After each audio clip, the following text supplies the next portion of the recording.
আসসালামু আলাইকুম। তোমরা অনেকেই আমার হিজাব পরার স্টাইল পছন্দ করেছো এবং অনেকেই ইনবক্সে টিউটোরিয়াল চেয়েছো।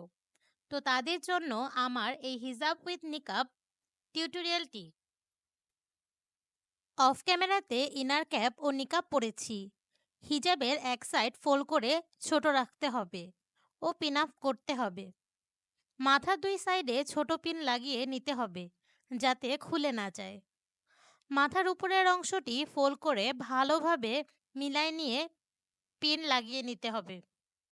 গলার কাছে বেশি করে ফাঁকা রাখতে হবে। গলার কাছের ফাঁকাটি যত বেশি হবে হিজাবটি তত লং হবে। তারপর পিন লাগিয়ে দিতে হবে। হিজাবটি ঠিকমতো গোল করে নিয়ে দুই কাঁধে দুটি ব্রোচ লাগিয়ে নিয়েছি। একটু সুন্দর লাগার জন্য মাথার সাইডেও ব্রোচ লাগিয়ে নিয়েছি। অ্যান্ড লাস্টে খোপার উপরে ছোট পিন লাগিয়ে নিয়েছি। And this is my final হিজাব লুক। তোমরা দেখতেই পাচ্ছ ফ্রন্ট ও ব্যাক দুই পাশেই হিজাবটি বেশ লং হয়েছে। হিজাব টিউটোরিয়ালটি কেমন হয়েছে তোমরা তাড়াতাড়ি জানাও। আল্লাহ হাফেজ।